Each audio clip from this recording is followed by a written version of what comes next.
Welcome back to a new video, and today's video is about the top 5 trade deadline candidates in this year's 2023 NHL trade deadline. Now, there's a lot of coveted people out here, including Ryan O'Reilly. Ryan O'Reilly is currently injured, but he's expected to come back after the trade deadline, and he's expected to make a big push into the playoffs. Now, so far this season, he has suited up for 37 games, and he has put up 16 points, which isn't too good for his standards. But again, Ryan O'Reilly brings an element that most teams don't have, which is a good second line to third line center who can play a two-way style of play.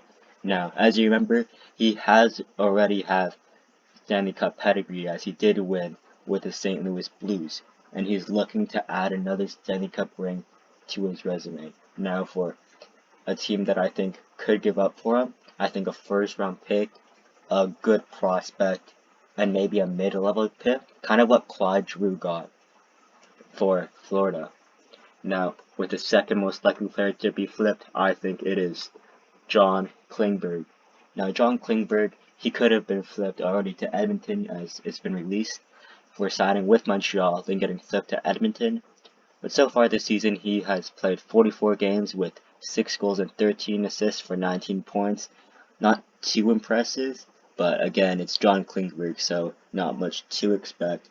Already with a negative 25 plus minus, which defensively, his game is not there. I'll be the first to say that. He has not good defensively, but offensively, from an offensive standpoint, I think he could be amazing.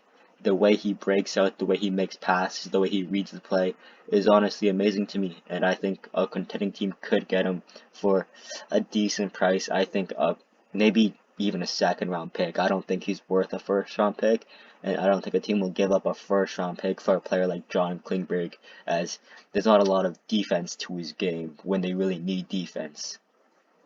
Next, the third player I have is Brock Boeser. Now, Brock Boeser, he's been in trade rumors ever since the beginning of the season, and he's most likely going to get traded, as we see Vancouver already getting rid of Bo Horvat, and now they're most likely to get rid of Brock Boeser.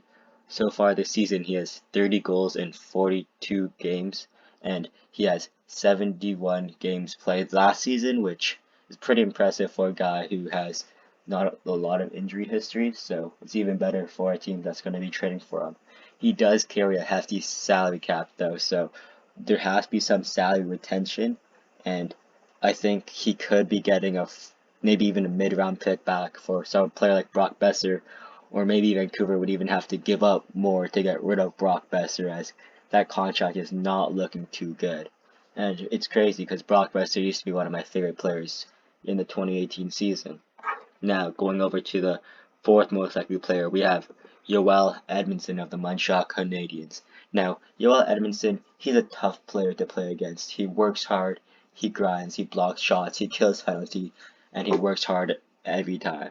So far this season with Montreal, he has 6 points in 39 games, but that's not the real value of Joel Edmondson. The real value of Joel Edmondson is killing penalties, getting deep into games, playing high-level minutes, playing against the best players, the Matthews, the Crosbys, the McDavids, and still holding his own. He also plays a big style of play, and he's willing to step up to anybody and will play physically for your team. Now, for a return I could see for Edmondson, I could only see a first-round pick going to Montreal's way, as Edmondson has a team-friendly deal with next year also being an option. So Kent Hughes is going to start driving up that price for Joel Edmondson, and someone will have to pay for it if they want to have a Stanley Cup defenseman on their team. Now, with the fifth last player, it's kind of a shocker, but not really. We have Patty Kane and Jonathan Toews. Now, Jonathan Toews, I don't think he's leaving. He's really the captain of their team. He's the soul of their team and soul of Chicago. I don't think he's leaving. But for Patrick Kane, I think otherwise. So far this season, he has 35 points in 46 games. And man, is he a player. He isn't the biggest player out of all people, but he's small and he's good. He stick handles is crazy, and he's a great playmaker and play driver. Last season, he put up 92 points in 78 games, and those are MVP type numbers and in numbers that a playoff team would want. salary retention would definitely have to be an option here for Chicago if they would like to flip him, and a Patrick Kane trade is probably going to be one of the biggest ones of this deadline. What I could see going back could be a first round pick and an A-level prospect for Chicago, unless somehow they get finesse, which most likely could happen because it is Chicago. But anyways, if you like this video, like, subscribe, and smash that subscribe button because we're posting hockey content every day.